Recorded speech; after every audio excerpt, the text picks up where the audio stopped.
자, 이번 시간은 교재 256페이지 연금계좌 세제부터 시작을 하도록 하겠습니다. 자, 그래서 표가 나옵니다. 연금계좌의 세제 부분을 한번 정리해 보도록 하겠습니다. 자, 그래서 여러분들이 아시는 것처럼 구분해 보면 납입 단계, 운용 단계, 인출 단계로 구분해 볼 수가 있겠죠. 그렇습니다. 그래서 인출할 때 뭐라고요? 과세한다, 이렇게 과세한다 라고 얘기했죠. 그래서 납입 단계와 운용 단계에서는 과세하지 않고 인출 단계에서 과세한다 라고 얘기를 했죠. 그래서 기본적으로 보면 뭐라고요? 인출할 때 과세하니까 T 방식이 되겠습니다. T 방식이다 라고 보시면 되겠습니다. 그래서 인출할 때 그 소득 원천이 어떻게 연금 수령이냐, 연금 외 수령이냐로 해서 차별해서 과세하게 됩니다. 자, 그렇게 보시면 되겠고요. 납입 단계에서는 연금계좌의 납입액에 대해서는 세액공제 해주게 되고, 그 다음에 원천 징수되지 않은 퇴직소득에 대해서는 당연히 어떻게 해요? 인출할 때 이연 퇴직소득세로 과세를 하게 됩니다. 그 다음에 경영평가 성과급의 경우에 경영평가 성과급을 바로 직접 받지 않고, 그때 직접 받게 되면 근로소득세로 과세를 하게 되는데, 직접 받지 않고 DC형 계좌에 이전하게 되면 어떻게 해요? 그때는 근로소득세는 비과세되고, 그때 그 경영평가 성과급이 이체되는 것에 있어서의 인출할 때는 이연 퇴직소득세가 과세되는 거죠. 그죠? 그렇습니다. 자, 그러면 좀 더 이제 구체적인 것들을 하나하나 납입 단계, 운용 단계, 인출 단계로 나눠서 한번 살펴보도록 하겠습니다.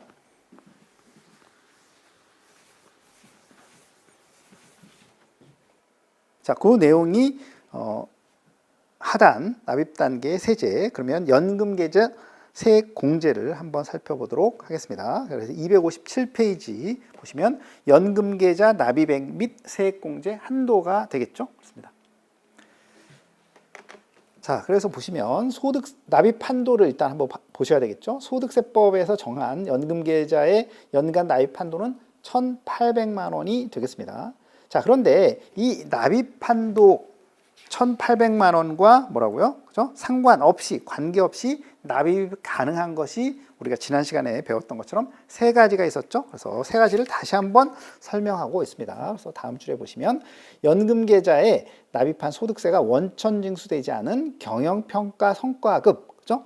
하나, 1이고요. 그 다음에 또 연금계좌에서 다른 연금계좌로 이 계약을 이전함으로써 납입된 금액 둘, 그죠? 그 다음에 ISA죠. 만기금 중 연금계좌 이전 납입액. 그죠? 이것은 어떻게 해요? 연간 납입한도 1,800만 원과 상관없이, 그죠? 납입할 수 있는 거죠. 이해됐죠? 그래서 세 가지 부분이 되겠습니다.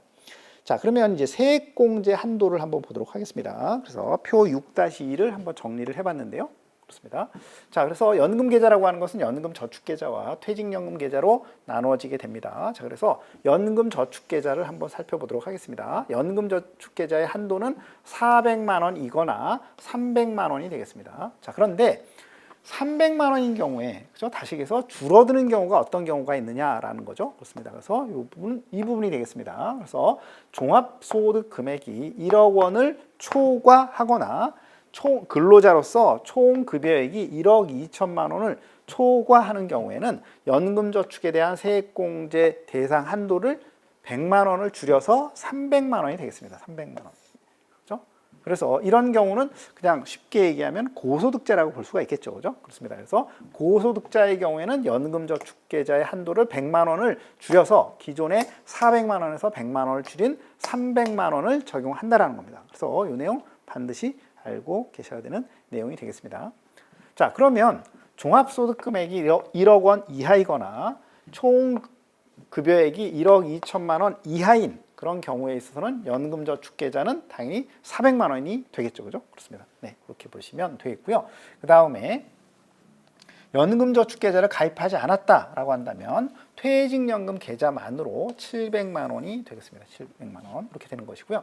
연금계좌 합쳐서 총 한도는 700만 원이다 이렇게 보시면 되겠네요. 그죠? 됐죠? 그렇습니다. 자, 그렇게 보시면 되겠습니다. 자, 그 다음에 50세 이상의 가입자, 다시 해서 종합소득 금액이 1억 원 이하, 총 급여액이 1억 2천만 원 이하, 이면서 50세 이상의 가입자의 경우에는 2020년, 2021년, 2022년 말까지 해서 세액공제 한도를 늘렸습니다. 얼마를 늘렸느냐? 200만 원을 늘렸습니다. 그래서 추가해서 적용을 하게 됩니다. 그렇죠? 되셨죠? 이 내용도 잘 알고 계시고요. 금융소득이 2천만 원을 초과하는 경우에 있어서는 기본적으로 50세 이상이라고 하더라도 200만 원 추가 적용 혜택을 받을 수 있다 없다? 없다라는 겁니다. 그래서 우리가 보통 그죠? 금융소득 종합과세자다 이렇게 얘기하죠. 그래서 금융소득 종합과세자의 경우에 있어서는 50세 이상이라고 하더라도 200만 원 추가 적용은 받지 못한다라고 보시면 되겠네요. 그죠? 됐죠? 그렇습니다. 네, 그렇게 정리하시면 되겠습니다. 자, 그렇게 보시고요. 그 다음에 그 하단으로 내려가시게 되면 IS 만기금을 연금계좌로 이전하기 위해서 만기금 지급을 지정한 연금계좌로 이전 신청하거나 만기일로부터 60일 내에 연금계좌를 나입하면 되는데 이때 이전된 IS 만기금 중 세액공제 대상 금액은 이전 금액의 10% 300만 원 한도이다라는 거예요. 그렇죠? 그렇습니다. 그 내용도 반드시 알고 계셔야 되는 내용이 되겠습니다. 자, 그렇게 보시고요. 한편 연금계좌 가입자가 이전 과세 기간에 연금계좌에 나입한 금액 중 세액공제를 받지 아니한 금액이 있는 경우에는 해당 과세 기간에 연금계좌 납입액으로 전환 신청할 수 있다라는 것이고요. 전환 신청은 해당 과세 기간 중 연금계좌 납입액의 합계가 1,800만 원 이내의 금액을 한도로 하게 됩니다. 그렇죠? 그렇습니다. 자, 그래서 이 내용은 거기에 체크해 두시면 되겠습니다. 274페이지에서 다시 나오게 됩니다. 그래서 274페이지에서 자세하게 말씀을 드리도록 하겠습니다. 그래서 274페이지 잠깐 한번 가보실까요? 그래서 거기 보면 상단에 사례 있죠? 이 내용이 되겠습니다. 자, 그런 정도 보시고요. 자, 그러면 그 257페이지 다시 돌아오셔서 사례를 한번 보도록 하겠습니다. 자, 그래서 이 내용 중요한 내용이 되겠습니다. 중요합니다. 시험에 아주 잘 나오는 내용이 되겠습니다. 중요합니다. 별표가 되겠습니다. 자, 그래서 한번 보시면 자, 근로소득만 있는 40대 가입자가 ABC가 있습니다. 연금계좌에 나입한 금액에 대해서 연금계좌 세액공제 대상 금액은 다음과 같이 산출된다라는 겁니다. 자, 그래서 근로소득만 있어요. 자, 그러니까 뭐요? 총 급여 기준이 적용되겠네요. 그죠? 그렇습니다. 자, 그래서 A의 경우에는 근로소득이 연간 8천만 원이래요. 자, 그러면 어떻게 되겠습니까? 기본적으로 보면 총 급여가 1억 2천만 원 이하자에 해당되겠죠? 그렇습니다. 1억 2천만 원 이하자에 해당되겠습니다. 그래서 연금저축의 펀드에 가입한 것이 600만 원이 있고요. IRP에 가입한 것이 200만 원이 있다고 얘기했습니다. 자, 그러면 연금저축 펀드의 경우에서는 1억 2천만 원 이하자가 되니까 어떻게 해요? 연금저축 펀드는 400만 원 적용이 되겠네요. 세액공제 대상이 되겠고 IRP는 그렇죠? 200만 원 그대로 되겠네요. 그래서 세액공제 신청 금액은 합쳐서 400만 원, 200만 원. 어차피 연금계좌 전체로 보면 700만 원 한도니까 그죠? 700만 원 한도 내인 600만 원이 되겠네요. 합쳐서. 그렇죠? 이해됐죠? 그렇습니다. 네. 어렵지 않으신 내용이 되겠습니다. 자, B입니다. B의 경우에는 총 급여가 1억 3천만 원입니다. 다시 해서 1억 2천만 원을 초과하게 되는 거죠. 그렇죠? 그렇게 되면 연금저축 펀드에 800만 원을 나입했다라는 겁니다. 자, 그러면 고소득자가 되겠죠. 그래서 총 급여가 1억 2천만 원을 초과하게 되니까 연금저축 펀드에 800만 원을 나입했다고 하더라도 세액공제 대상이 되는 것은 100만 원이 줄어들게 되죠. 그렇죠? 그렇습니다. 그래서 300만 원이 되겠습니다. IRP에 가입한 것은 없네요. 그렇죠? 그래서 기존에 얼마가 된다? 세액공제 신청 금액은 300만 원이 된다. IRP를 가입하는 것이 없으니까요. 이렇게 보시면 되겠고, 자, C를 한번 보겠습니다. 근로자 C 되겠습니다. 1억 3천만 원이에요. 1억 2천만 원을 초과하게 되죠. 그러니까 이 경우에는 연금저축 펀드에 가입한 것이 없어요. 그죠? 없습니다. 자, 그리고 IRP에 가입하는 것이 800만 원이 있다라는 거예요. 800만 원이 있다. 자, 그러면 세액공제 신청 금액은 얼마가 되겠습니까? 연금계좌 전체로 봐서 700만 원 한도니까 얼마요? 700만 원이 되겠죠. 700만 원. 이해됐죠? 그렇습니다. 그래서 이렇게 된다라는 내용이 되겠습니다. 그래서 258페이지의 해설에 그 내용을 제가 설명드린 거죠. 그렇습니다. 그리고 어렵지 않으시죠? 그렇습니다. 하지만 시험에는 잘 나오는 부분이니까 잘 정리를 하시기 바랍니다. 자, 그렇게 보시고요. 연금계좌의 세액공제율이 되겠습니다. 그래서 말씀드렸던 것처럼 연금계좌 세액공제율은 소득 수준별로 12% 또는 15%를 차등해서 적용을 하게 됩니다. 자, 그래서 아무래도 소득이 좀 적다라고 세법상 기준에 따라서 보게 되는데, 근로소득만 있는 거주자의 경우에는 총 급여가 5,500만 원 이하, 종합소득이 있는 거주자의 경우에는 종합소득 금액 4천만 원 이하의 경우에는 당연히 어떻게 해요? 세액공제를 더해주게 됩니다. 그래서 15%가 되겠습니다. 연금계좌의 세액공제는 15%다. 자, 이건 이제 국세, 그 본세에 대해서만 그렇고요. 당연히 지방소득세까지 포함하게 되면 거기에 10%니까 16.5%가 되겠죠. 그죠? 그렇습니다. 네, 그렇게 보시면 되겠습니다. 자, 그러니까 사실은 굉장히 큰 금액이죠. 연금계좌 전체로 본다면 어떻게요? 700만 원에 대해서 세액공제 해주니까 700만 원을 다 받는다고 한다면, 예를 들자면 근로소득만 있는 총급여액이 5,500만 원 이하자라고 본다면 어떻게요? 16.5%를 뭐라고요? 환급받을 수 있는 거예요. 그죠? 그렇습니다. 자, 그렇게 하게 되면 115만 5천 원을 이렇게 환급받을 수 있어요. 그래서 이것을 재투자하게 되면 사실은 엄청난 혜택을 주게 되는 거죠. 그렇습니다. 네, 그래서 굉장히 크다라고 보시면 되겠습니다. 자, 그렇게 보시고요. 총 급여액이 5,500만 원을 초과하거나 종합소득 금액이 4천만 원을 초과하게 되면 연금계좌 세액공제율은 12%가 되겠죠. 지방소득세 포함하면 13.2%가 되는 거죠. 그죠? 그렇습니다. 네, 그렇게 보시면 되겠습니다. 자, 그래서 그 부분은 반드시 알아두셔야 되겠고요. 이것은 복합사례나 종합사례에서도 또 연결해서 시험에 나오게 되니까 반드시 잘 알아두셔야 되겠습니다. 자, 나번에 보시면 퇴직소득세의 과세 이연이 되겠습니다. 그래서 거주자의 퇴직이 현재 연금계좌에 있거나, 그죠? 연금계좌 IRP로 지급되는 경우에는 당연히 뭐요? 해당 퇴직소득세를 당연히 인출할 때 과세한다고 했으니까 인출할 때까지는 과세하지 않습니다. 또한 다 아시는 것처럼 거주자가 퇴직하여 지급받은 퇴직소득을 지급받은 날로부터 60일 이내에 연금계좌에 입금하게 되면 뭐야? 당연히 환급 신청할 수 있다, 이렇게 얘기했죠. 그렇습니다. 네, 그렇게 보시면 되겠습니다. 자, 그래서 납입 단계 부분 봤고요. 그런 다음에 259페이지로 가셔서 운용 및 인출 단계 세제가를 한번 살펴보도록 합니다. 자, 운용 단계입니다. 운용 단계에서는 뭐예요? 기본적으로 과세 이연이죠. 과세 이연이 되겠습니다.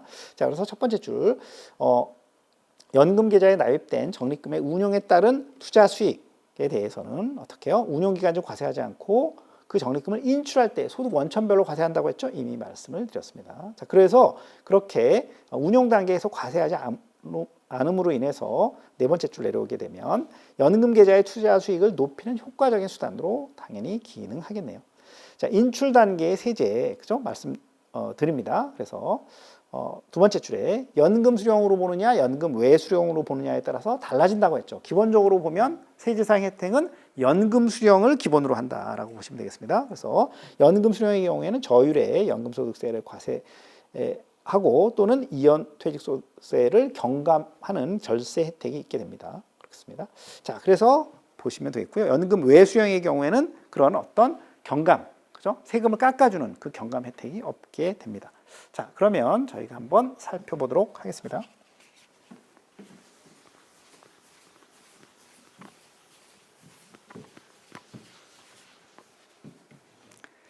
자, 그래서 거기 보시면 여러분들이 이제 260페이지에 보시면 표 6-4가 있고요. 그 다음에 표 6-6이 있죠. 그래서 그것을 하나로 그냥 묶었습니다. 묶어서 한번 설명을 드려보도록 하겠습니다. 자, 그래서 연금 수령 시 과세가 되겠습니다. 연금 계좌에서 연금을 수령하게 되면 소득 원천별로 연금소득세 또는 이연 퇴직소득세가 과세가 되게 되는데, 일단 한번 보겠습니다. 자, 그래서 가입자가 낸 부담금이 되겠습니다. 그래서 세액공제를 받은 부분이죠. 그래서 세액공제를 받았어요. 납입 단계에서 세액공제를 받았다라는 얘기죠. 그렇게 되면 연금 수령일 경우에는 어떻게 해요? 연금소득세를 과세하게 되는 거죠. 연금소득세를 과세하게 됩니다. 그래서 나이에 따라서 3에서 5%로 이렇게 저율로, 낮은 세율로 과세한다는 겁니다. 자, 그러면 어떤 경우에 3%냐, 4%냐, 5%냐라고 하는 내용은 우리 260페이지에 보시면 표 6-5가 그 내용이 되겠습니다. 그래서 나이에 따라서 55세부터 69세까지는 5%가 되겠습니다. 70세부터 79세까지는 4%가 되는 것이고요. 80세 이후가 되게 되면 3% 이렇게 되는 경우가 되겠습니다. 그렇게 되고 종신연금이다라고 한다면 4%가 되겠습니다. 자, 그래서 이렇게 정리하시면 되겠네요. 그래서 어차피 55세 이후가 되어야 이후에 연금을 수령해야 소득세법상 적법한 그죠? 연금 수령으로 보는 거니까 그죠? 그러니까 70세 미만의 경우에는 몇 퍼센트라고요? 5%. 이제 80세 미만의 경우에는 4%. 80세 이상이 되게 되면 3%다 이렇게 보시면 되겠습니다. 그렇게 보고 종신연금의 경우에서는 둘 중에 낮은 세율입니다. 그러니까 예를 들자면 어떤 사람이 연금 수령 나이가 55세예요. 자, 그러면 5%가 되겠죠. 그러면서 종신연금으로 연금을 수령하게 됩니다. 그러면 4%예요. 그러면 5%와 4%니까 어떻게 해요? 낮은 세율이니까 4%로 가는 거죠. 그죠? 이해됐죠? 그렇습니다. 그렇게 되고 종신연금을 받는데 80세 이후가 된다라고 한다면 3%와 4%가 되는 거잖아요. 그러니까 둘 중에 낮은 세율 3%로 가는 거죠. 이해됐죠? 그렇습니다. 네, 그렇게 해서 살펴보시면 되겠습니다. 이해되셨죠? 여기 내용이 되겠고요. 그 다음에 납입 단계에서 세액공제를 받지 않았습니다. 납입 단계에서 세액공제를 받지 않았다라고 한다면 그때는 어떻게 한다? 그죠? 연금 수령이든 연금 외 수령이든 이것은 세액공제 받지 않은 금액에 대해서는 과세에서 제외한다. 그래서 뭐요? 비과세 하게 됩니다. 비과세 하게 됩니다. 이해됐죠? 그렇습니다. 네, 그렇게 보시면 되겠습니다. 되셨죠? 그렇습니다. 자, 그 다음에 이연퇴직소득이 되겠습니다. 소득 원천을 지금 보고 있는 거죠. 그래서 이연퇴직소득에 대해서는 소득세를 원천징수하지 않았습니다. 그렇죠? 원천징수하지 않았다라고 할 때 연금 수령일 경우에는 이연퇴직소득세를 어떻게 해요? 경감해 주게 됩니다. 그래서 1년 차부터 10년 차까지는 뭐라고요? 30%를 감액해서 70%만 과세하고요. 11년 차 이후부터는 어떻게 해요? 60%를 과세한다. 다시 얘기해서 40%를 깎아주는 거죠. 경감해서 60%에 대해서만 과세를 하게 됩니다. 그렇습니다. 자, 그 내용이 어떻게 259페이지에 지금 나와 있는 거죠. 그렇습니다. 이해되셨죠? 그래서 거기 나와 있는 것처럼 연금의 실제 수령 연차가 11년 차부터는 40%를 감액하니까 60%에 대해만 과세하게 되는 거죠. 그렇습니다. 자, 그런 정도로 보시면 되겠고요. 퇴직소득세를 원천징수했습니다. 원천징수했으면 당연히 뭐예요? 연금 수령이든 이미 세금 냈으니까 연금 수령이든 연금 외 수령이든 뭐예요? 다 비과세가 되겠죠. 그죠? 그렇습니다. 자, 그렇게 되고 연금 계좌에 대해서 적립금 운용 수익, 적립금의 운용 수익에 대해서는 당연히 그죠? 나이별로 그죠? 연금 소득세 3에서 5%가 이렇게 연금 수령에 해당되게 되면 과세되는 거죠. 그죠? 이해됐죠? 그렇습니다. 자, 그래서 기본적으로 연금 수령에 대해서 저희가 살펴봤고요. 연금 외 수령, 다시 해서 연금 수령 한도를 초과하거나 일시금으로 수령할 때는 연금 외 수령으로 보게 되는데, 그죠? 가입자가 세액공제를 받았다. 납입 단계에서 세액공제 받았어요. 그죠? 그렇게 되면 어떻게? 그죠? 연금 외 수령하게 되면 기타 소득세가 되는 거죠. 기타 소득세. 그래서 15%가 되겠습니다. 그래서 15%. 지방소득세 포함하면 16.5%에 대해서 어떻게 해요? 과세하게 되는 거죠. 세율 차이가 엄청나죠? 그렇습니다. 엄청나죠. 그래서 기본적으로 연금 수령으로 유도하는 경우죠. 그죠? 그렇습니다. 네, 그렇게 보시면 되겠고요. 그 다음에 이 부분을 설명드렸으니까 넘어가고 이연퇴직소득입니다. 그래서 소득세가 어떻게 원천징수되지 않았다라고 하는 소득세가 원천징수되지 않았어요. 그렇게 되면 연금 외 수령하게 되면 이렇게 30%나 40%를 깎아주는 부분이 있어요? 없어요? 없죠. 그래서 바로 그냥 100% 모두 과세하게 됩니다. 되셨죠? 그렇습니다. 그렇게 보시고 연금 계좌의 적립금 운용 수익에 대해서도 마찬가지 여기서처럼 똑같이 그죠? 어떻게 연금 외 수령에 해당되게 되면 15%로 해서 그죠? 원금과 이자에 대해서 기타 소득세를 물리게 되는 거죠. 그죠? 그렇습니다. 네, 이렇게 보시면 되겠습니다. 되셨죠? 그래서 여기서 이렇게 차이가 크다라고 라고 보시면 되겠습니다. 연금 수령과 연금 외 수령의 차이를 둠으로 인해서 연금 수령으로 유도한다라고 보시면 되겠네요. 됐죠? 그렇습니다. 그래서 이 표를 보고 여러분들이 충분히 이해가 됐다라고 한다면 내용을 충분히 다 이해했다라고 보시면 되겠습니다. 자, 그래서 그 내용이 쭉 나와 있게 되고요. 그 다음에 259페이지에 하단에 보시면 연금 수령 시 이연 퇴직소득세 요 계산하는 부분이 있는데요. 이 부분은 266페이지에서 가볍게 여러분들이 한번 보실 수 있을 거다 이렇게 생각이 듭니다. 자, 그런 정도 266페이지 정도 체크만 해 놓으시고 여러분들이 보시면 될 것 같습니다. 그래서 260페이지 부분까지 다 설명드렸다라고 보시면 되겠습니다. 자, 261페이지가 되겠습니다. 인출 순서에 따른 과세 내용이 되겠네요. 그렇습니다. 그래서 자, 그러면 인출 순서를 여러분들이 당연히 알아두셔야 되겠습니다. 그래서 첫 번째 줄에 보시면 연금 계좌에서 인출할 때 금방 얘기했던 것처럼 소득 원천별로 과세를 하게 됩니다. 자, 그래서 소득 원천에 따른 인출 순서를 따져놔야 되겠죠. 세법에서 정해놔야 할 겁니다. 자, 그래서 연금 계좌에서 일부 금액이 인출되는 경우에 첫 번째가 뭐예요? 과세 제외 금액이 되겠습니다. 과세 제외 금액. 그 다음에 2순위가 뭐라고요? 이연 퇴직 소득. 그 다음에 마지막 3순위가 기타 소득 원천이 되겠네요. 자, 그래서 좀 더 구체적으로 보게 되면 과세 제외 금액이라고 하는 것은 비과세라고 했죠. 연금 수령이든 연금 외 수령이든. 그래서 보시면 과세 제외 금액이 어떤 것들이 있느냐, 그죠? 세액공제를 받지 않은 연금 계좌의 납입액, 그죠? 당연히 과세 제외된다고 말씀드렸고요.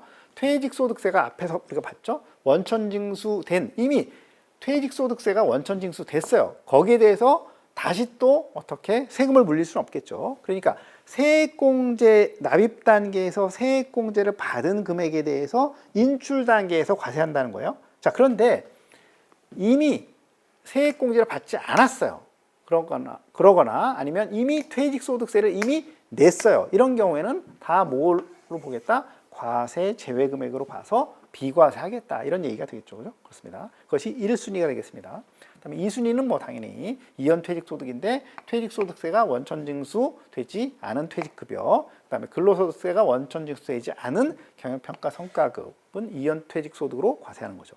그다음에 나머지 그죠? 기타 소득. 그래서 세액공제 받은 연금계좌의 납입액이라든가 또 연금계좌 운용에 따른 실적으로 증가된 금액이라든가 또 연금계좌 이체라든가 입금된 소득세가 이연된 금액, 그죠? 이런 것들에 대해서는 마지막으로 과세하게 된다. 이렇게 보시면 되겠습니다. 그래서 인출 순서 이거 아셔야 됩니다. 인출 순서 반드시 아셔야 되겠습니다. 자, 그래서 그 내용을 쭉 한 번에 걸쳐서 설명을 드렸고요. 그렇습니다. 자, 그런 정도로 보시면 되겠습니다. 그래서 거기에 나와 있는 것처럼 연금계좌 세액공제를 받지 않은 납입금액이 먼저 인출되죠. 그렇죠? 여기 먼저 인출되기 때문에 어떻게 과세 제외 금액이 전부 인출되는 기간만큼 또 추가적으로 세금을 물리지 않으니까 추가적인 소득세 이연 효과가 발생한다. 보시면 되겠습니다. 그렇죠? 되셨죠? 자, 그렇게 보시고요. 그 다음에 262페이지로 가시게 되면 이제 사례가 나오게 됩니다. 자, 그렇습니다. 자, 그래서 이것 자체가 시험에 뭐 나오는 경우는 많지는 않은데 그래도 조금 알아두셔야 할 부분이 있기 때문에 한번 보도록 하겠습니다. 일단 별표해 놓으시고요. 한번 보도록 하겠습니다.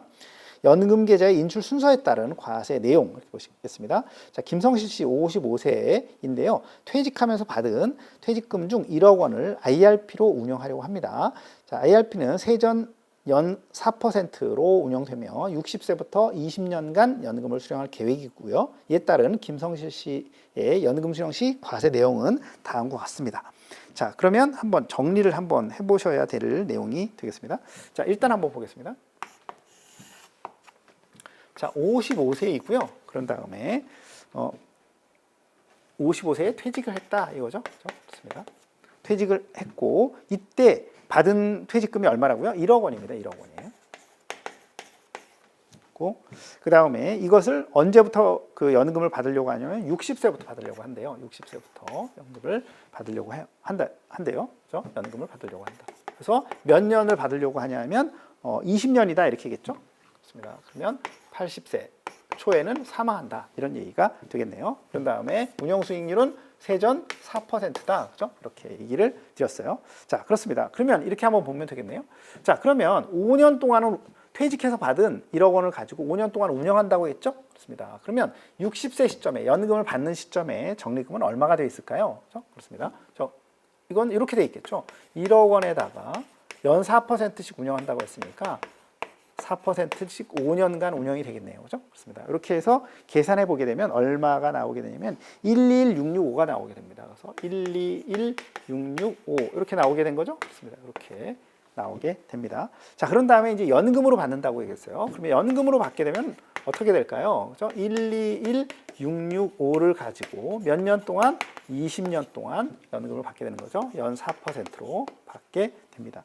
자, 그렇게 되고 지금 보면 초에 받는다고 얘기했으니까 PMT 비긴 모드 계산해 주시면 되겠네요. 그죠? 그렇습니다. 그렇게 하게 되면 얼마가 나오냐면 8608 그죠? 이렇게 나오게 됩니다. 그죠? 됐죠? 자, 그런데 뭐라고 얘기했습니까? 과세 제외 금액부터 어떻게 그죠? 인출이 된다고 얘기했죠? 그렇습니다. 자, 그러면 지금 이게 뭐냐? 그죠? 세전 연금액이 되겠죠? 그렇습니다. 자, 그러면 이런 얘기예요. 그죠? 그러면 지금 퇴직소득 1억 원을 가지고 그죠? 얼마의 연금을 받게 되냐면 그죠? 8608씩 받게 되는 거예요. 그러면 몇 년을 받느냐라는 거예요. 몇 년을 받느냐라는 겁니다. 그래서 보게 되면 이게 11.62년 이렇게 되겠죠. 그죠? 그렇습니다. 11.62년. 자, 11.62년이에요. 자, 그래서 지금 같은 경우는 퇴직소득이 소득 원천이 되겠죠. 그러니까 2년 퇴직소득이 된다 이거죠. 그렇죠? 그렇습니다. 그러니까 11년까지는 2년 퇴직소득세가 세금으로 내게 되는 것이고 그런 다음에 12년째는 어떻게 이렇게 되겠죠? 2년 퇴직소득세도 내고 또 나머지 부분에 대해서는 연금소득세를 부과하게 되는 것이고요. 그런 다음에 13년부터 시작해서 20년까지가 되겠죠. 그때는 어떻게 연금소득세 이렇게 부과가 된다는 거예요. 그렇습니다. 그래서 그 내용이 지금 나와 있죠. 그렇습니다. 그래서 60세부터 69세, 그죠? 10년 차까지는 30%에 대해서 경감해 주니까 70% 과세하는 것이고요. 그 다음에 11년 차부터는 어떻게 40%를 경감하니까 이연 퇴직소득세가 실제로 부과되는 것은 60%가 되는 것이고요. 그러니까 11년 됐죠. 그런 다음에 71세가 12년 시점이에요. 그래서 이때 이연 퇴직소득세 60%와 연금 소득세 이렇게 되는 것이고 그 다음에 13년부터 시작해서 8년간이 되겠죠. 의 경우에는 연금 소득세가 부과가 된다라는 거예요. IRP의 운영에 따른 수익으로서. 이해되셨나요? 그렇죠? 그렇습니다. 이렇게 보시면 되겠고 그러면 시험용으로 보면 어떤 거를 주의하셔야 되느냐라는 거죠. 그렇습니다. 그래서 요거 그렇죠? 그래서 이연 퇴직소득의 기간 그렇죠? 소득세가 부과되는 그렇죠? 이 기간 부분을 여러분들이 여기까지 해서 이해하시는 것이 필요하다 이렇게 보여집니다. 이해되셨죠? 그렇습니다. 그래서 이것은 여러분들이 아마 모의고사나 이런 것들 지식형 문제집 보게 되면 이런 것들이 보실 수 있게 될 겁니다. 이해되셨죠? 무슨 얘기인지. 그래서 이것을 사례로 만들었다라고 보시면 되겠습니다. 그래서 이연 퇴직소득의 인출기간은 11.62년이 되는 것이고 연금계좌의 운용수익, 그죠? 그렇습니다. 그래서 연금계좌의 운용 실적에 따라서 증가된 금액에 대해서는 그것을 뺀 뭐라고요? 약 8년 4개월 이렇게 되겠죠? 그렇습니다. 네, 그런 정도로 정리하시면 될 것 같습니다. 자, 그렇게 보시고요. 263페이지로 가보도록 합니다.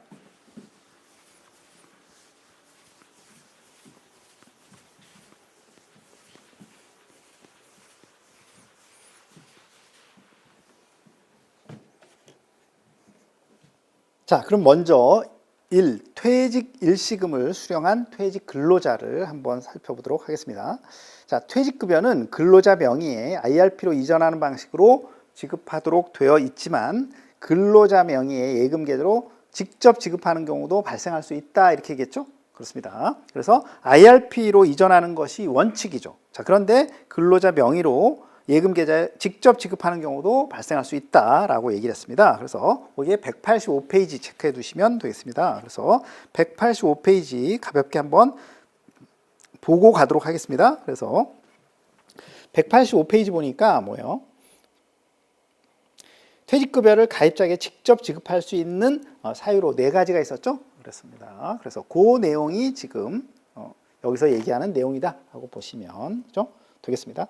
자, 그런 정도 보시고요. 그런 다음에 다음 단락에 보시면 퇴직 근로자가 지급받은 퇴직급여를 연금계좌로 운영하기 위해서는 그죠? 금융회사에 IRP를 설정하고 퇴직급여를 지급받은 날로부터 60일 이내에 지급받은 퇴직급여 전액 또는 일부를 납입하면 되고 그런 다음에 어떻게 원천징수된 퇴직소득세 환급 신청을 하게 되면 환급받을 수 있다 이렇게 얘기했죠. 그렇습니다. 뭐 다 아시는 내용이 되겠네요. 그죠? 그렇습니다. 자, 그렇게 보시면 되겠고요. 그래서 여기 보면 표 6-8을 보겠습니다. 퇴직 일시금의 운영 방법의 비교 이렇게 보시면 그죠? 자, 보면 그죠? 퇴직 일시금을 수령한 퇴직 근로자의 경우에는 퇴직 일시금을 직접 운영하거나 아니면 IRP로 운영할 수 있게 되죠. 그렇습니다. 이미 얘기했던 내용을 그냥 표로 정리해 놓은 것 뿐이에요. 그래서 직접 운영한다고 하면 퇴직소득세가 이미 원천징수 됐겠죠. 그죠? 원천징수 됐을 것이고요. 자, 그래서 운용수익에 대해서는 소득세가 이미 소득세를 또 내야죠. 그죠? 내가 직접 운용하는 거니까 소득세 내고 원천징수하고 그런 다음에 연간 금융소득, 이자나 배당소득이 2천만 원을 초과하게 되면 또 금융소득종합과세도 당연히 부담하게 될 수 있는 것이죠. 그렇게 되고 다만 적립금에서 인출할 때는 어떻게 해요? 당연히 뭐 이미 세금을 냈기 때문에 비과세가 되겠죠. 그렇죠? 그렇습니다. 자, IRP로 운영하게 되면 어떻게 해요? 기본적으로 인출할 때 과세하는 거니까 인출 시까지는 과세가 이연되게 되고 인출 시에 소득세가 운용 수익에 대해서 당연히 과세 이연되고 인출할 때 비로소 과세하게 되는 이런 형태가 되겠네요. 그죠? 그렇습니다. 네, 그렇게 보시면 되고요. 당연히 직접 운영하는 경우보다는 어떻게 IRP로 운영하는 것이 훨씬 더 적립금이 커지겠죠. 그죠? 또 내가 받는 인출하에서 받는 금액도 당연히 커지게 될 거예요. 적립금이 커지니까 인출할 때 받는 뭐 연금으로 받던 일시금으로 받던 이런 것들은 다 커지게 될 겁니다. 자, 그렇습니다. 자, 그런 것들이 내용이 되겠고요. 그래서 264페이지에 보시면 그 내용을 265페이지 그다음에 266페이지에 걸쳐서 그 내용을 사례를 들어서 설명을 하고 있습니다. 보겠습니다. 자, 그래서 한번 보시면 이런 내용입니다. 그래서 이 내용은 사실은 여기서 풀지는 않을 겁니다. 그죠? 그래서 시험에서 이것을 그대로 사례로 내기에는 좀 내용이 너무 복잡해요. 그죠? 그렇기 때문에 결론만 여러분들은 아시면 될 것 같습니다.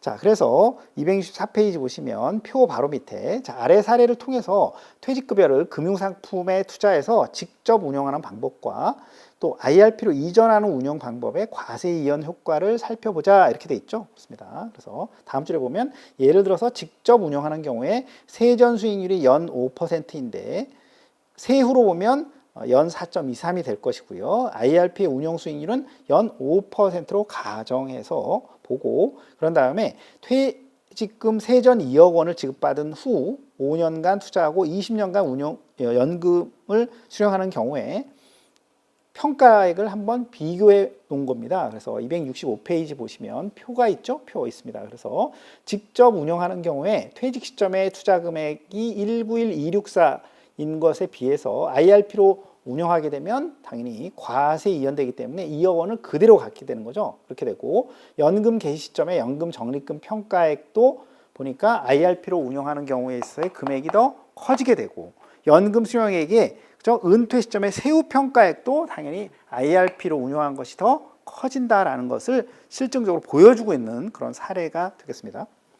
자, 그렇게 보시고 그런데 그러면 어떻게 IRP로 운용하는 것이 더 커지느냐라고 하는 것을 한번 결론만 알아보도록 하겠습니다. 자, 그래서 그 이유를 얘기하고 있는 것이 264페이지 가장 밑에 부분이 되겠습니다. 그래서 이러한 차이는, 그죠? 퇴직급여가 많을수록 투자 기간과 연금 수령이 길수록 그 차이가 더 커지게 된다. 그 이유는 다음과 같다. 이렇게 얘기하고 있죠. 그래서 결론 정도만 알아두시면 됩니다. 그래서 265페이지 퇴직급여가 많을수록 퇴직소득세의 실효세율이 높아지게 되어서 과세되는 퇴직소득세가 상대적으로 많아지게 된다. 한마디로 뭐예요?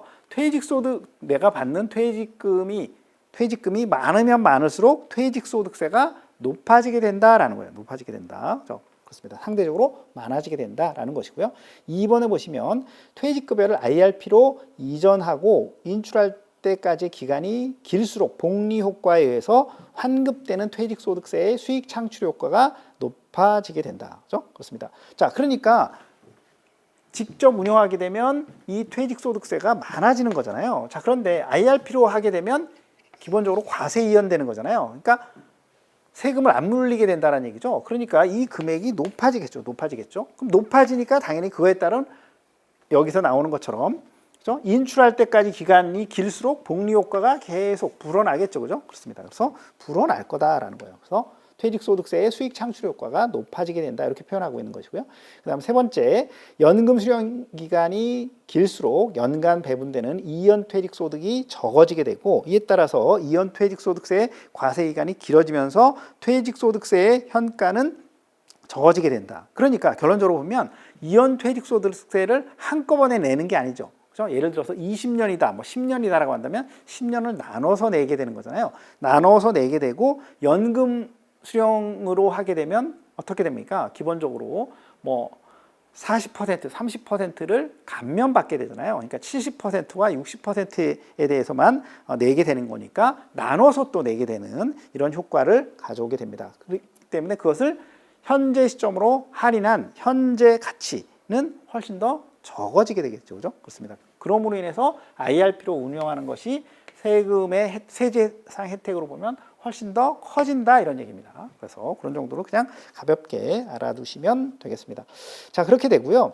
그 다음에 265페이지 동그라미 1번 박스에 보시면 퇴직 근로자가 직접 운영하는 경우에 있어서의 퇴직소득세 있죠. 이 퇴직소득세 이 부분이 되겠습니다. 그래서 이 부분은 사례집 84페이지 5번에서 다루고 있습니다. 사례집 84페이지 5번에서 다루고 있기 때문에 여러분들 입장에서 보면 여기서 풀 필요가 없다라고 보시면 되겠습니다. 사례집에서 풀 겁니다. 그런 정도 살펴보시면 되겠습니다.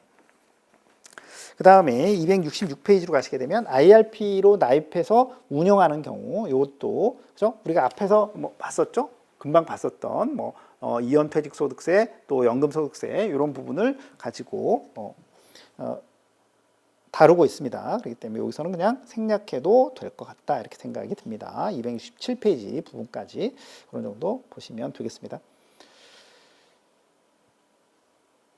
그리고 이러한 세세한 내용까지도 사실은 시험에 내기에는 사실은 은퇴 설계가 매우 좀 복잡하기 때문에 여러분들 입장에서 보면 전체적인 흐름을 파악하는 것이 중요하다 이렇게 생각이 듭니다. 자, 그런 정도 해서 넘어가도록 하겠습니다. 자, 그 다음에 2번 사업장에 근무하는 근로자가 되겠죠. 그렇습니다. 자, 사업장에 근무하는 근로자의 경우에는 퇴직연금을 가입하지 않은 근로자가 있고 퇴직연금을 가입한 근로자가 있겠죠. 그죠? 그렇습니다. 자, 그래서 한번 보겠습니다.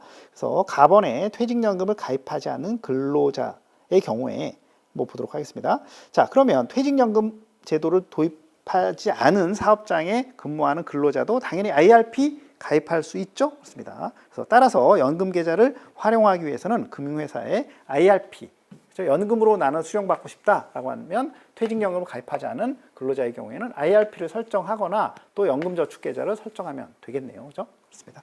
자, 그런 내용들이라고 보시면 되겠고요. 그죠? 그렇습니다. 자, 그래서 거기 보면 이런 얘기 나오죠. 두 번째 줄 내려오게 되면 가입자가 은퇴 이에 연금으로 수령할 것이 확고하다라고 한다면 세제상 혜택이 있는 연금 계좌를 활용하는 것이 바람직하다 이런 거죠. 지금 얘기가 되겠고요.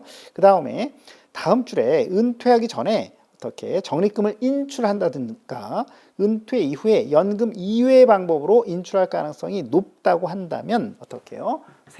연금 이외에 인출하겠다라고 한다면 세액공제 납입 한도를 어떻게 초과해서 연금 계좌에 납입하거나 세제 비적격 연금에 가입하면 되겠다라는 거예요. 그렇죠? 그렇습니다. 자, 그래서 세액공제 납입 한도를 초과해서 연금 계좌에 납입하게 되면 이건 과세 제외 금액이니까 인출할 때 아무런 세제상의 부담이 없는 거죠. 다음에 세제 비적격 연금에 가입하게 되면 인출할 때 일정 요건을 충족하게 되면 또 비과세되는 거잖아요. 그죠? 그렇습니다. 그래서 이렇게 보시면 되겠습니다. 됐죠? 자, 그렇게 보시면 되겠습니다. 그래서 다음 단락에 보시면 연금 계좌의 과세 이연 효과를 최대화 하기 위해서는 연간 세액공제 한도액 범위 내에서 납입하고 소득세법상 요건을 갖춰서 연금 수령하는 것이다 라는 거죠. 그래서 뭐 당연한 얘기가 되겠습니다. 그래서 세액공제 한도 범위 내에서 납입하고 소득세법상 요건에 맞춰서 연금 수령하게 되면 세금의 혜택은 가장 많이 보게 되는 그런 내용이 되겠습니다. 자, 그래서 그 내용에 대한 또 사례를 또 우리 교재가 넣어놨습니다. 그렇죠? 자, 그래서 그 내용이 268페이지 연금 계좌의 납입액 규모에 따른 과세 이연 효과 비교가 되겠네요. 그래서 이 경우에 보시면 268페이지 그 박스를 보시면 연간 400만 원씩 해서 20년간 저축하는 경우와 이번에 연간 1,800만 원씩 20년간 저축하는 경우를 또 보여주고 있습니다. 그래서 268페이지, 269페이지, 270페이지, 271페이지 내용을 다 보여주고 있습니다. 자, 그렇습니다. 자, 그런데 뭐 이것까지 우리가 다 내용을 다 알아야 되느냐? 그런 건 아닙니다. 시험에 대한 일단 대비를 하는 거니까요. 그렇게 하시고 여러분들 CFP 가볍게 합격하신 다음에 세부적으로 내용을 좀 따져보시면 훨씬 더 바람직할 것 같다 이렇게 생각이 듭니다. 시험을 공부하는 단계에서 너무 세부적으로 가는 것은 바람직하지 않다라고 생각이 듭니다. 자, 그래서 결론을 보게 되면 268페이지 표에 있는 것처럼 연간 납입 금액을 400만 원과 연간 납입 금액을 1,800만 원 하는 경우에 결론적으로 보면 일시금 평가 금액도 당연히 금방 우리가 얘기했던 것처럼 연간 세액공제 한도액 범위 내에서 납입하고 소득세법상 요건을 갖추는 것이 가장 그렇죠? 최대화시키는 거잖아요. 과세 이연 효과를. 그래서 보시면 세전 수익률이라든가 또 세후 수익률 다 비교해 보더라도 연간 납입 금액이 400만 원인 경우가 1,800만 원인 경우보다 다 높습니다. 높습니다. 뭐 당연한 얘기가 되겠죠. 그것을 어떤 사례로 보여주고 있다 이렇게 생각하시면 되겠습니다. 자, 그런 정도 여러분들이 살펴보시면 될 것 같고요. 여기서 그냥 넘어가도 될 것 같다. 이렇게 생각이 듭니다. 자, 그렇게 보시고요. 271페이지 퇴직연금을 가입한 근로자가 되겠습니다. 그렇습니다. 자, 그래서 퇴직연금을 가입한 근로자가 연금 계좌를 활용하겠다라고 한다면 연금으로 수령하겠다고 한다고 한다면 당연히 IRP를 이용하거나 연금저축계좌를 이용하거나 아니면 DC형을 이용하거나 중소기업 퇴직연금 기금을 이용하거나 해서 추가 납부해주면 되겠죠, 그죠? 그렇습니다. 그래서 그 내용이 여기에 나와 있습니다. 자, 그런 정도 보시면 되겠고요, 그죠? 그 다음에 또 넘겨 보시면 앞에서 우리가 했던 내용인데, 그죠? 272페이지 네 번째 줄에 보시면 연금저축계좌를 활용하는 경우에 퇴직연금 계좌에 비해서 공격적인 투자 전략을 수립해서 운영할 수 있다. 그죠? 이렇게 얘기했죠?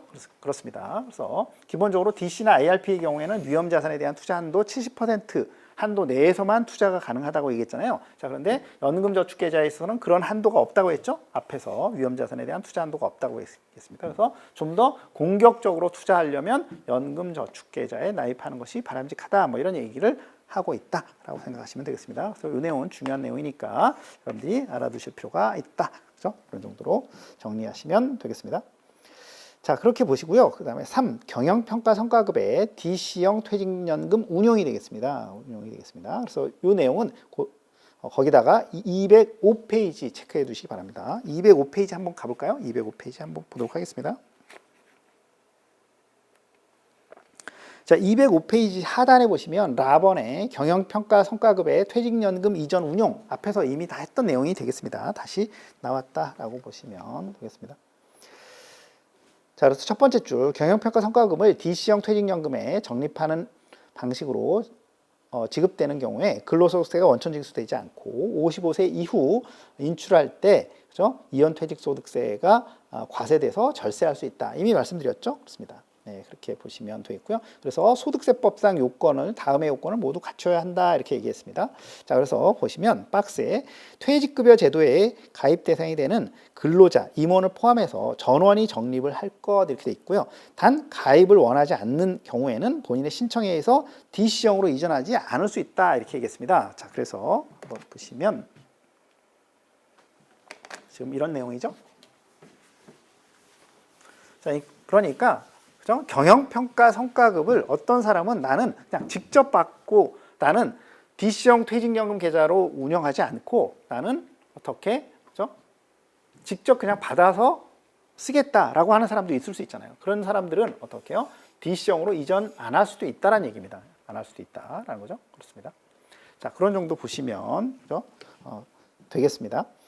자, 그런 정도 보시고 그런 다음에 그 박스 바로 밑으로 내려오게 되면 DB형 퇴직연금만 도입한 사업장에서 경영평가 성과급을 퇴직연금 제도로 적립해서 운영하기 위해서는 DC형 퇴직연금을 설정하도록 퇴직연금 규약을 근로자 대표의 동의를 얻어서 개정해야 한다. 그죠? 이렇게 얘기했죠? 그렇습니다. 자, 그래서 DB형만 사업장에서 퇴직연금만 도입하고 있어요. 그렇게 되면 어떻게 해요? DC형 퇴직연금을 설정할 수 있도록 규약이 개정돼야 되겠죠. 그죠? 그렇습니다. 그래서 근로자 개개인 계좌로 쏴줘야 하니까, 이체해줘야 되니까 이렇게 된다라고 보시면 되겠습니다. 자, 그런 정도 보시고요. 어렵지 않으시죠? 자, 그 다음에 213페이지 기타 연금 계좌의 활용 방안이 되겠습니다. 자, 그래서 이 내용 중요한 내용이 되겠습니다. 이 내용 중요한 내용입니다. 뭐 어렵지 않은 내용인데 시험에서는 당연히 연금 계좌를 어떻게 활용할 것이냐라고 하는 부분이 매우 중요하기 때문에 한번 보도록 하겠습니다. 자, 그러면 기타 연금 계좌의 활용 방안 보도록 하겠습니다. 자, 보면 종합소득, 근로소득이 많은 사람이 되겠습니다. 자, 그래서 종합소득이 1억 원을 초과하거나 근로소득만 있는 경우에 총 급여액이 1억 2천만 원을 초과하는 경우에 연금저축만 가입했다고 한다면 어떻게 해요? 이런 것들을 뭐예요? 기준 초과자라고 얘기할 수 있죠. 그렇게 되면 연금저축계좌만 가입한 경우에는 100만 원이 줄어들게 되죠. 그래서 300만 원이 되겠습니다. 자, 이런 경우에는 당연히 IRP를 설정해서 400만 원을 추가적으로 그렇죠? 납입을 하게 되면 그렇죠? 그렇게 되면 효과적으로 가장 잘 활용할 수 있다. 이렇게 보시면 그렇죠? 되겠습니다. 50세 이상자의 경우에 있어서는 2022년 말까지 해서 플러스 200만 원 해서 600만 원에 대해서 어떻게 추가로 납입하는 방안을 고려할 수가 있겠네요. 그죠? 그렇습니다. 네, 그렇게 정리하시면 되겠고요. 4번 맞벌이 부부가 되겠습니다. 맞벌이 부부. 그래서 맞벌이 부부의 경우에는 두 번째 줄에 맞벌이 부부만 한 명만 가입한다고 한다면 총 급여가 뭐라고요? 적은 배우자가 납입하는 것이 어떻게 우선적으로 세액공제 한도에까지 연금 계좌에 납입하는 것이 일반적으로 유리하다는 거죠. 그렇습니다. 그래서 15%의 뭐라고요? 세액공제율을 받을 수가 있게 되니까 그렇다라고 보시면 되겠습니다. 자, 다번에 ISA의 만기금 수령자가 되겠습니다. 자, 그래서 거기 보면 다섯 번째 줄이 되겠네요. 만기 전환 금액의 10% 300만 원 한도이죠. 그렇습니다. 하게 되면 세액공제 대상이 추가적으로 되는 거죠. 그렇습니다. 그래서 추가적으로 됨으로 어떻게 절세할 수 있다라는 내용이 되겠습니다. 그죠? 됐죠? 네, 이미 했던 내용이 되겠습니다. 자, 라번의 연금계좌 세액공제 납입 연도 전환 특례가 되겠네요. 그죠? 그렇습니다.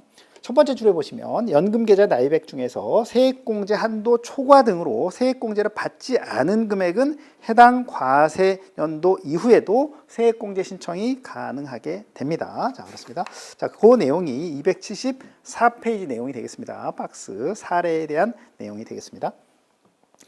자, 그래서 보시면 가입자는 근로자로 올해 와 내년 각각 총 급여는 5,500만 원 이하인 것으로 가정해 보도록 하겠습니다. 자, 올해 중에 연금저축계좌에 매월 50만 원 납입하고 납입액 400만 원에서 세액공제 받았다면 세액공제 받지 않은 200만 원은 내년도 또는 그 이후 기간에 2월 신청해서 연금계좌 세액공제를 받을 수 있다라는 것이고요. 만약 내년도 중 연금저축 납입액이 200만 원이라면 초과된 납입액 200만 원을 2월 신청해서 내년도 연금계좌 세액공제는 납입액 400만 원에서 세액공제 받을 수 있다. 자, 말로 하니까 되게 어렵게 느껴질 겁니다. 자, 보겠습니다. 자, 올해 한번 보겠습니다. 자, 올해 지금 이 사람이 매월 50만 원을 납입했다고 얘기했어요. 자, 그러면 연 600만 원을 납입하게 된 거죠? 그렇습니다. 600만 원을 납입했습니다. 자, 그러면 올해 여기서 납입한 400만 원에 대해서는 세액공제 받았죠. 그죠? 그렇습니다. 세액공제를 이렇게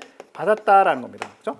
그러면 나머지 올해 200만 원은 세액공제를 초과하게 됨에 따라서 세액공제를 못 받게 된다는 거죠. 그렇습니다. 그러면 이것을 어떻게, 이것을 2월에서 내년도에 신청이 가능하느냐, 내년도에 세액공제 신청이 가능하느냐, 세액공제 받을 수 있느냐, 받을 수 있다는 겁니다. 오케이입니다. 오케이. 라는 것이고요. 내년도에 예를 들어서 그죠? 200만 원을 추가로 납입했다라고 한다면 그때는 어떻게 해요? 그죠? 합쳐서 2월 된 200만 원과 그죠? 내년도에 납입한 200만 원 해서 400만 원에 대해서 어떻게 세액공제가 가능하다라는 얘기가 되겠습니다. 그죠? 이해되셨죠? 뭐 어려운 내용 없습니다. 자, 그런 정도로 정리를 해 보도록 하겠습니다. 그죠? 그렇습니다. 지금 이 내용이죠? 그렇습니다. 네, 그렇게 보시고요. 마번에 일시적인 자금 수요로 중도 인출이 필요한 가입자의 경우가 되겠습니다. 자, 그래서 그 경우에 보면 두 번째 단락에 보시면 일시적 자금 수요가 있어서 연금 계좌에 인출이 필요한 경우에 세액공제 받지 않은 납입액 범위 내에서 인출하는 것에 대해서는 별도의 세금 없이 인출할 수 있다고 했죠. 계속 말씀드리지만 뭐예요? 과세 제외 금액이죠. 그래서 과세 제외 금액의 한도 내에서 인출하게 되면 세금 부담 전혀 없이 어떻게 인출할 수 있다라는 내용이 되겠습니다. 그죠? 됐죠. 자, 그렇게 되고 또한 일시적인 자금 수요가 소득세법 시행령에서 정한 사유, 그러니까 다시 해서 부득이한 사유 있죠? 부득이한 사유에 해당하게 되는 경우에 있어서는 어떻게 연금 외수령, 일시금으로 수령한다고 하더라도 연금 외 수령이 아닌 연금 수령으로 보겠다라고 했죠. 그래서 연금 소득으로 분리 과세하게 됩니다. 그래서 부득이한 사유의 경우에는 연금 외 수령으로 보지 않는다라고 얘기했죠. 그렇습니다. 그래서 당연히 거기에 따른 입증하는 서류는 그 신청일로부터 6개월 이내에 금융회사에 제출해야 되겠네요. 그죠? 그렇습니다. 그래서 이렇게 해서 하게 되면 연금 수령으로서 세제상의 혜택을 받을 수가 있겠네요. 그죠? 그렇습니다. 네, 그렇게 보시면 되겠습니다. 자, 여기까지 해서 그죠? 여러분들이 6장 부분은 끝내도록 하겠습니다. 여러분들 강의 듣느라 수고하셨습니다.